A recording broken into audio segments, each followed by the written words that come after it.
How y'all doing? It's Kadie here, and welcome to the 6th episode. It's November 28th. Happy Thanksgiving to those who celebrate. Today, find out Kadie's top 5 trending headlines, Kadie's reaction to Wicked, all 3 hosts, Thanksgiving tradition, your anonymous food hot takes, and more. Let's go!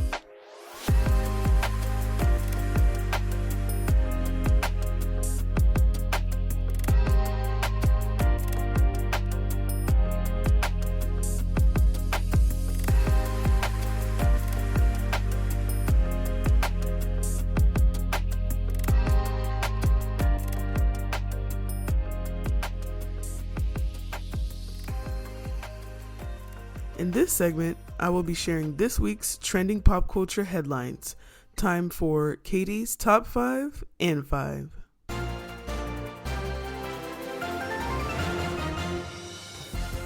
Looks like Adele will be saying goodbye to the other side. The singer recently performed the last show of her Las Vegas residency and is ready for the next stage, motherhood. Beginning her residency in Vegas back in 2022, the singer finished her tour at Caesars Palace on November 23rd and stated that performing every Friday and Saturday for 2 years straight was simply exhausting. "I am battered after these shows," she said. "Mondays, I'm very bedraggled because I get home very early on Sunday morning rather than very late on Saturday."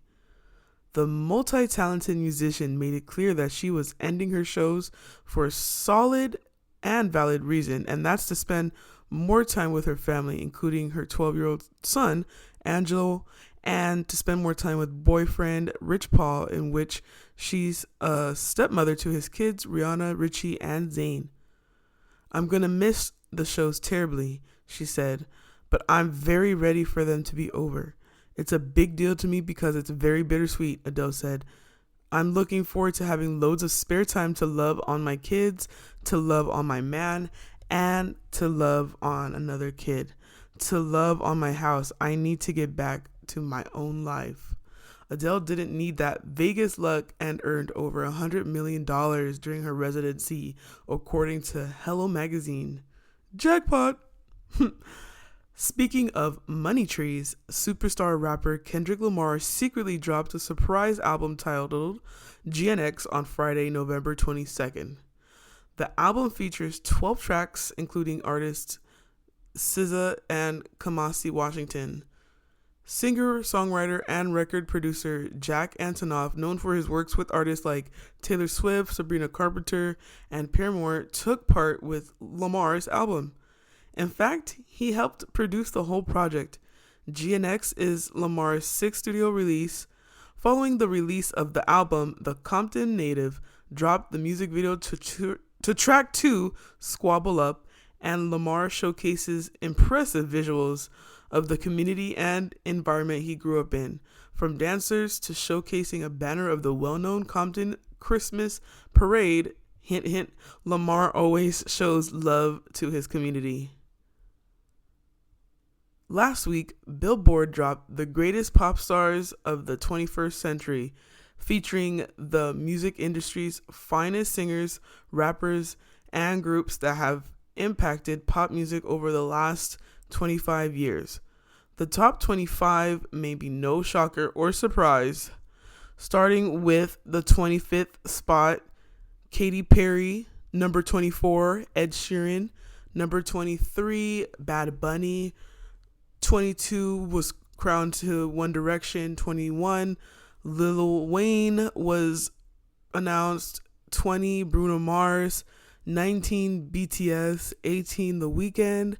Shakira ranked at 17, Jay-Z at 16, Miley Cyrus at 15, Justin Timberlake at 14, Nicki Minaj at 13, Eminem at 12, Usher at 11, Adele at 10, Ariana Grande at 9, Justin Bieber at 8, Kanye West at 7, Britney Spears at 6, Lady Gaga at 5, Drake at 4, 3 is Rihanna, and can you guess who the top 2 seeds were?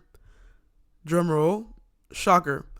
The number 2 spot was revealed on Monday and is Taylor Swift, meaning Beyonce clinched the number 1 spot and is considered Billboard's greatest pop star of the 21st century.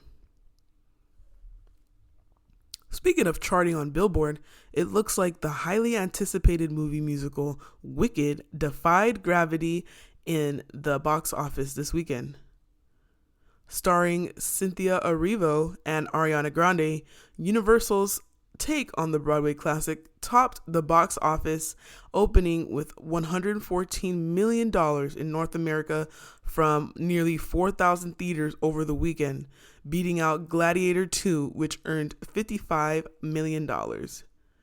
As stated on Variety, the ticket sales rank as the 3rd biggest domestic debut of the year, right behind Deadpool and Wolverine, earning $211 million, and Inside Out 2 earned $154 million. Among other benchmarks, Wicked landed the 4th biggest start in history for a musical, ahead of Disney's recent The Little Mermaid remake, which earned $95.5 million, and behind Frozen 2, $130 million, as well as the best opening by far for a Broadway to film adaptation, overtaking the record held by 2014's Into the Woods, $31 million. Actor Glenn Powell has caught on to the latest social media craze, lookalike contests. Communities in various areas across the country have been coming together and hosting lookalike contests by gathering contestants who are considered to look like their favorite celebrity.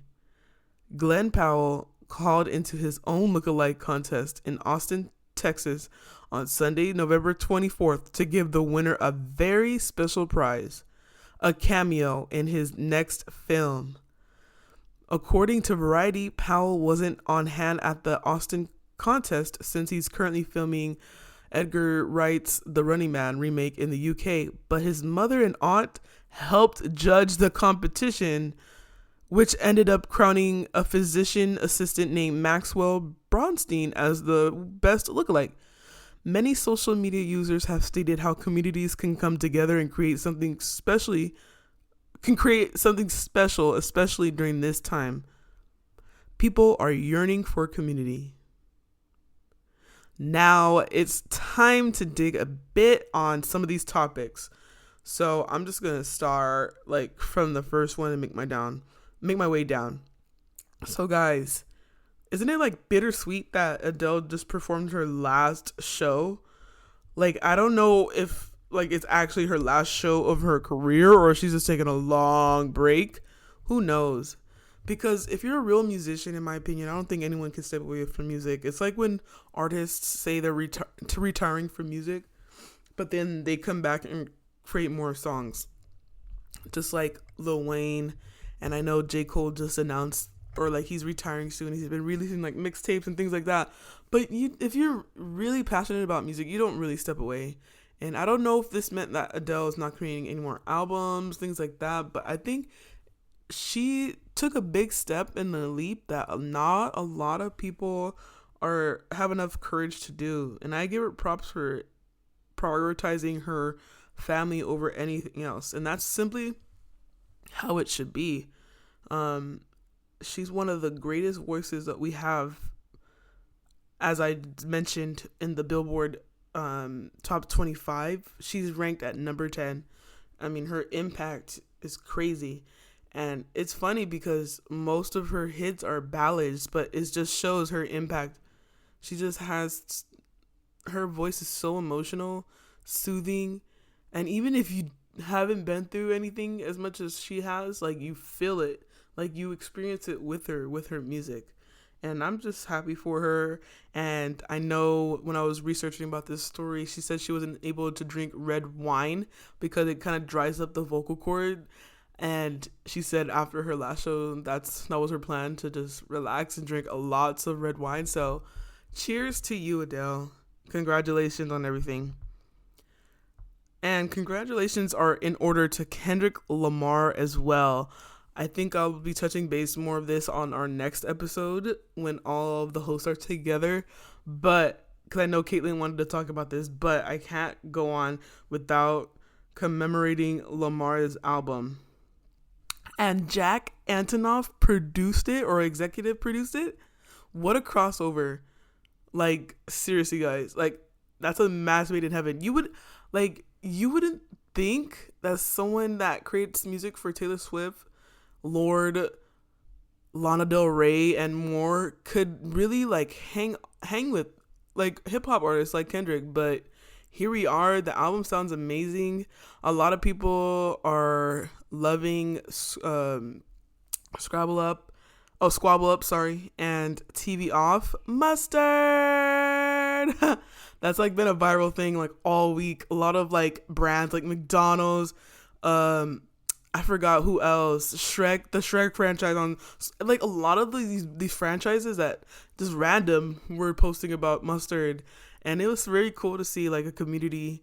And next episode I want to talk based on like track to track with Kaitlyn, each song, and you know the lawsuits that Drake is doing with his with their label. But we'll talk more like about that next episode. But it's crazy, like the impact of Kendrick Lamar is crazy. It's getting people mad, and I mean they can stay mad. So, and also I want to point out in the Squabble Up music video, it's so artistic. Like his mind is crazy, and it just like you could tell it was like in one set, right? But different scenes were showcasing different parts of Compton and the LA community, you know? And just like from dancers to showing signs of the Christmas parade in Compton. Hint, hint, he might show up. I think it's on December 14th, but I think him having that poster in the back was like teasing something that he might pull up, because he actually did pull up to that parade back in 2015, I believe. So we'll have to see. So, but congratulations to Kendrick Lamar and his album. And okay, so Billboard's top 25, guys. I want to talk about this. They have like an honorable mentions list. I'll touch base on that a little bit. I know it's like one or two names that should have been up here, but I don't know. A lot of people are saying this list is rigged. Okay, I'm gonna make my way down. I'm gonna start at 3. Rihanna, rightfully so. Rihanna's impact in the music industry, mind you, she hasn't released a new like track or album in like 7 years, but the fact that she's able to maintain that shows how much she's impacted the industry during like her first half of her career alone. Like when I tell you, she's one of few to have like various songs on that album of her album's top chart is crazy numbers. It's crazy numbers. And mind you, I want to backtrack for a second. This is the top 25 artists from the 21st century, not the 20th century, because this would have looked different. We would have been seeing like more of like, you know, NSYNC, Michael Jackson, like that. But we're talking about 21st century from like 2000 forward. Okay, so I want to let that known. And, you know, Rihanna like made her impact. Obviously, Lady Gaga at 5. Britney Spears, like, hello, Britney Spears, yep. I agree with that one at 6. Like, her impact is crazy. Also, someone that hasn't released like music in a while, but her impact, like performance-wise, the performance factor alone is why she's up there. Dancer, singing, the visuals was awesome. Okay, this is a hot take from other people. A lot of people, including Hailey Bieber herself, said Justin Bieber sitting at 8 was rigged or not fair, things like that. I think he's still young, guys. I think that was actually Billboard was being a bit generous. I see him sitting between that number and like 15, I would say. Because there's 2 artists between him and 15, I think that should have been higher up. But I think 8 is a good spot. And Ariana Grande following him at 9. Like, they're so young and they're still here. So, you know, if this list comes out again in like 5 years, it'll probably be, you know, who knows? It might be in either the same spots or even higher ranked. Usher at 11, that's who I feel that should have been an 8, in my opinion. I mean, the 2010s hits, are, like, a lot of them are from Usher, guys. Like, the collaborations with Pitbull, you know, like all those pop tracks, those EDM pop tracks. Like, he even broke out of R&B and gave us pop hits like OMG with will.i.am. Hello, and that's why he deserved that halftime show. Nicki Minaj should have been in the top 10. I feel her impact is insane. Like, from hip hop to pop to all of that, she should have been in the top 10. Justin Timberlake at 14. I don't know. I feel like definitely top 20, but 14 over Bruno Mars is insane to me. Bruno Mars is sitting at 20, guys. Bruno Mars should have been in the top 15 easily. Easily. And the last one I will touch base on is Miley Cyrus. Her impact is crazy. Yeah, back to her Hannah Montana days. I'm so happy to see her there. And BTS at 19 is crazy. Like, I'm so happy about that. Like, the inclusiveness is showing, and you know, they brought what they had to give to the table. I think they raised the standard in performance, singing, dancing, like difficult choreo. I can't even pronounce it. Difficult choreography. There you go. All at the same time, and just witnessing their journey from 2013 till now, it's amazing to see. But I don't know. I want to know what your guys' hot take on this is. Feel free to message us on Hey, how y'all doing on Instagram. Like, I'm curious, and I might post it on our story and see what you guys think about that during the week. But to quickly move on to the lookalike contest, I think it's awesome that like the community is getting together to do events like this, because this is exactly what the world needs right now. I know November hasn't been the best month for all of us, but you know, people yearn the community. Like, we want to meet others and just make friends, or like, you know, find a new pal. And that's what we need. We need more love. And I think these lookalike contests are actually very cool and very funny. It's like cosplaying, but not really. But this all started with an organizer that planned an event for the Timothée Chalamet lookalike contest, and he showed up in New York.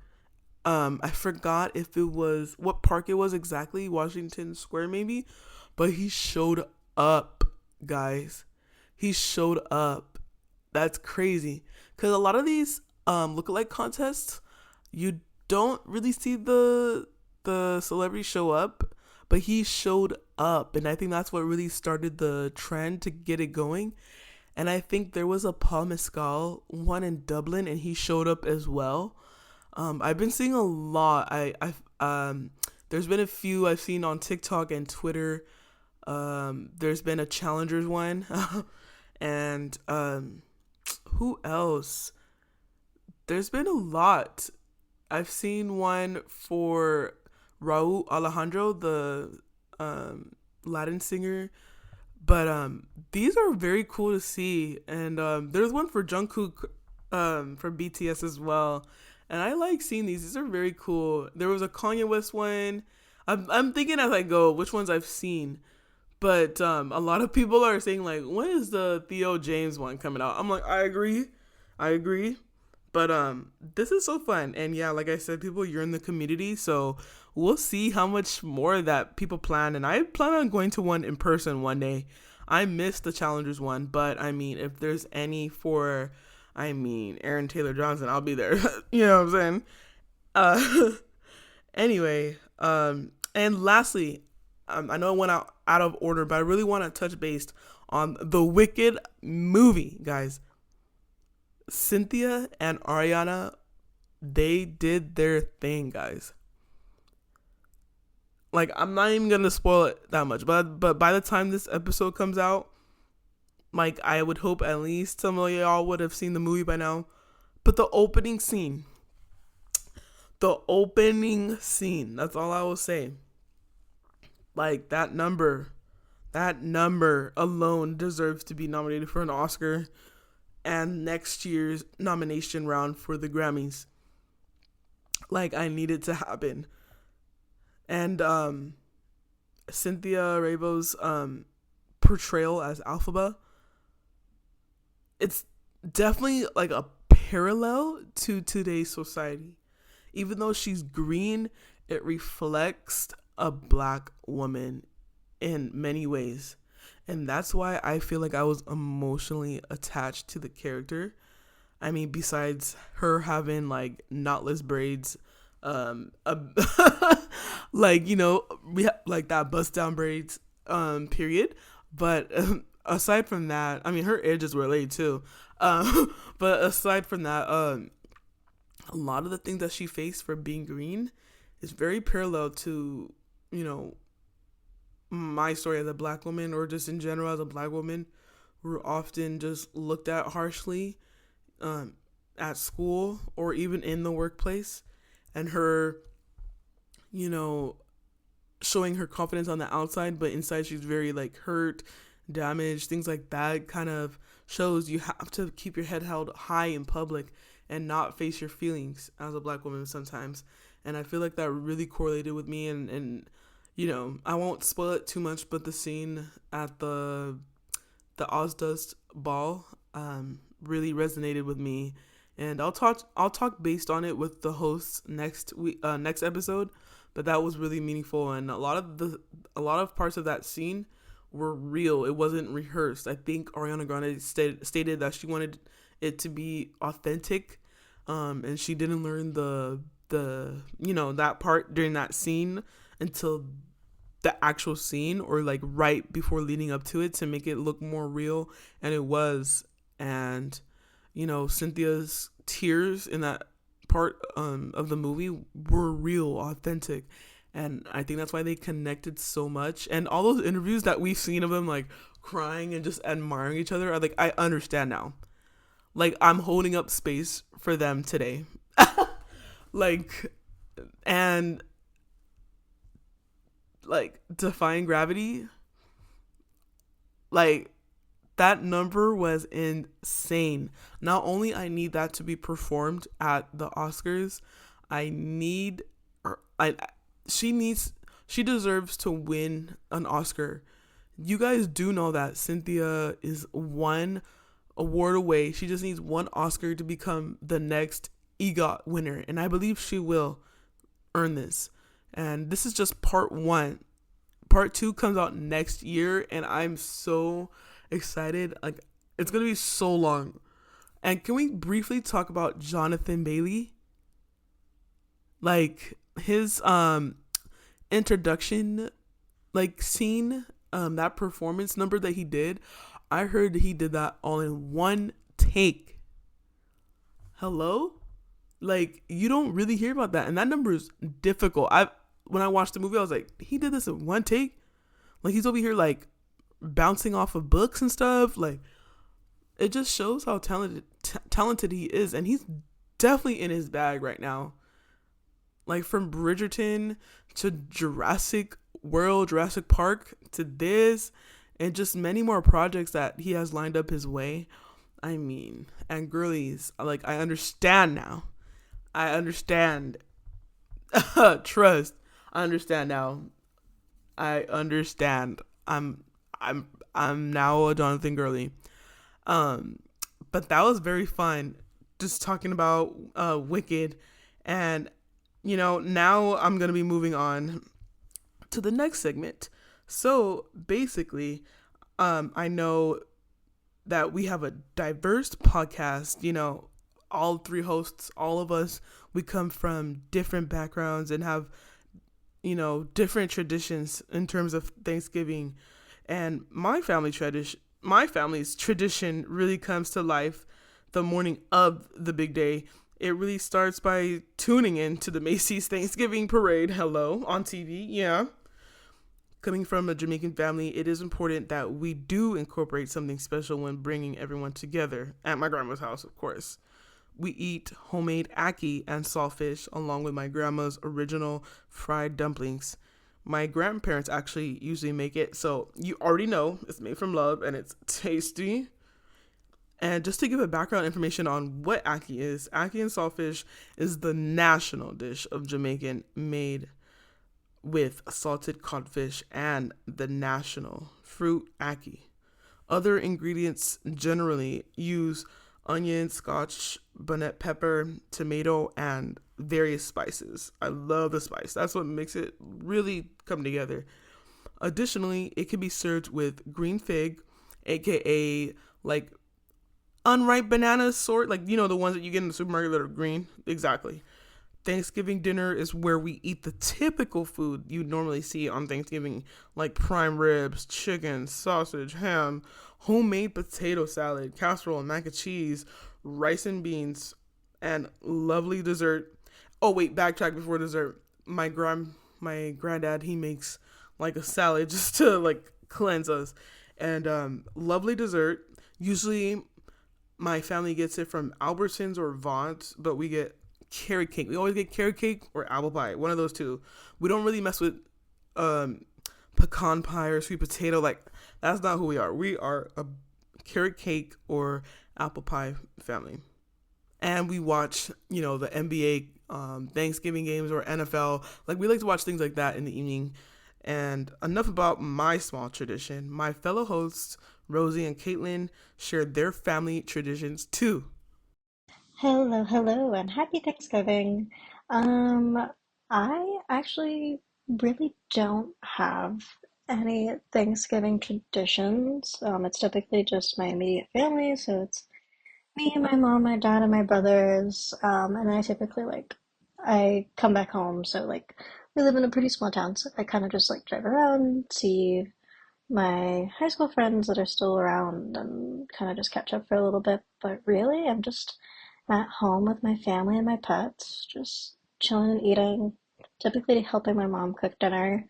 Um, yeah, it's pretty simple in my house, and I love it. I love that I don't have to deal with extended family and seeing grandparents, cousins, like the whole gang. Although I do love my cousins. That just sounds like a nightmare trying to coordinate that. So I'm glad that I just kind of just stay at home. Traditional food wise, my dad makes the turkey, like the traditional American style Thanksgiving. But what I look forward to the most is being able to give my mom my Filipino food requests. So this year I asked for her special milkfish with her ginger and garlic sauce. Ugh, y'all, it's to die for. I literally crave this fish constantly throughout the year. So during holidays or my birthday, I always ask for that. And she's also making kare, which is our Filipino peanut butter stew situation. It sounds weird. It's freaking delicious. You have to try it. Um, it's salty and sweet and just very umami. I love it. There's a lot of vegetables too, so I feel healthy while I'm eating it. Very excited for that. And yeah, I'm looking forward to just eating really good food, coming back home for about 24 hours because I can't be in a desert for that long. So yeah, that's my Thanksgiving. What I'm really looking forward to is Christmas. I'm a Christmas girl through and through. I'm so excited to put my tree up, put the lights up, hang my stockings. I've already started by, I'm recording this on the 26th, and today I've already done some shopping. So, yes, my time, I have defrosted. I'm very excited for Christmas season because that is my favorite season of all time. So Thanksgiving can have a little moment. I can eat the good food and, be thankful, be grateful for all that's happened this year, for all of my loved ones and everything I've gotten to experience. She can have her moment, but, best believe on Friday, Black Friday, at that, once I get back home to my other home, I am going full force with all the Christmas energy. I would also love to add, I am so thankful for Katie and Rosie and for us starting this podcast of ours. You two are amazing, and I love you both dearly. And I'm so excited to see what 2025 has in store for all three of us and this podcast and any and all creative endeavors that we decide to go on. So, yeah, love you. Hello, everyone. Happy Thanksgiving for those who celebrate. My name is Rosie, and along with Katie and Kaitlyn, I'm here to share some of my family's Thanksgiving traditions. It's pretty much my parents, my brothers, and I for the holidays. We do have some family members here in Los Angeles, but most of our family is in Mexico or out of state. The last few years, I've been cooking Thanksgiving dinner while my mom prepares the food the day before because she usually has to work. I've definitely been stressed to not burn the turkey, or I've been afraid to mess anything up. But my dad is there next to me to check up on things to make sure I don't mess anything up, and the food comes out delicious. We pretty much eat early in Thanksgiving because we'll have time to visit anyone that we like to see after for the holiday. This year, after being with my family and my boyfriend's family, I'm going to be visiting one of my best friends and his family. Shout out to Keith. See you soon. To prepare for Thanksgiving, I've been watching the King of the Hill Thanksgiving specials. One of my favorites is Happy Thanksgiving, when Hank and his family, along with their friends, are stranded at the airport the day before Thanksgiving. I also like to watch the Friends Thanksgiving specials and the Bob's Burger specials. It's sort of a way for me to prepare for the holiday and get into a holiday mood, and I've started to watch these episodes since last week. My favorite Thanksgiving foods are turkey and mashed potatoes. Can't go wrong with that. Yes, I know they're basic, but I love them. I love eating them and making a sandwich out of a bolillo, or we get, a nice warm Hawaiian bread. Oh, it's so good. And if we're lucky, we'll also have some of my mom's delicious tamales. Speaking of tamales, I want to give a shout out to everyone, to friends who have ordered my mom's tamales in the past. My mom's love language is definitely food, and I get happy when she gives people their tamale orders for Thanksgiving and Christmas. It's really special. Anytime anyone comes over, my mom will, even if we don't really have much, she'll offer arroz and frijoles and a tortilla just for anyone to eat. Back in high school, when I would have friends randomly show up, she would go into the kitchen and give them something to eat. And she still talks about it. It's just like I said, my mom's love language. Well, that's it for me. I hope you all have a calm holiday with your friends, family, and loved ones. And if it's a normal Thursday for you, happy Thursday. This is Rosie signing off. All this talk about food is making me hungry. My goodness. But before we wrap up, it's time to read some of your hot takes. These were all submitted anonymously, so your opinions are safe and your chances of being canceled are very slim.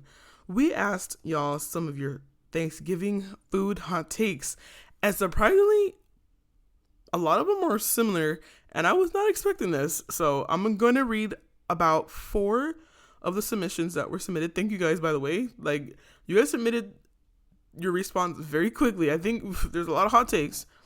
But the first one says, pumpkin pie and turkey is a no for me. I agree on that one. Turkey is dry. And I've read some things about it lately. Like, I'm not going to share one here, but butterball turkey, I need y'all to search that up. And this is why. I can't. I don't know why men would even do that, but that's why I choose the bear. The second submission says using ingredients that expired. I guess they don't like when people do that. Go buy more and redo the whole dish. Hashtag clean out granny's fridge. Oh, tea? Well, lucky to say at least my grandma, I know she don't use no expired ingredients. So, and submission 3, they said, we don't do turkey. Instead, we do fried chicken. Personally, I can't stand turkey. It never hits. See, it's very hard for turkey to hit. Like, I mean, sliced turkey, like on your sandwich, like the ones that you saw in the, the deli and things like that, I'll do that. Or a Subway sandwich. But like actual turkey's dry. And people claim that they can make it juicy and things like that. It just has no taste. Unless you eat it with like something else, like mashed potatoes and gravy. You get what I'm saying? It needs something else for it to make it decent. And the last submission says, I'm getting the Baskin Robbins ice cream turkey. Ooh, let me know how that tastes. I think I've seen a picture of that. That's pretty cool though. But thank you to my amazing fellow hosts, Rosie and Kaitlyn, for sharing such a passion for pop culture like me. We are going to have a blast and have some cool things prepared for the listeners as our podcast continues. Lastly, I just want to say thank you for listening to a silly podcast about serious pop culture moments. I am thankful for you all, and thank you guys for tuning in like every other week. And I am, as this podcast does continue, the goal is to release new episodes every week, maybe the start of next year. But we have some fun stuff in store.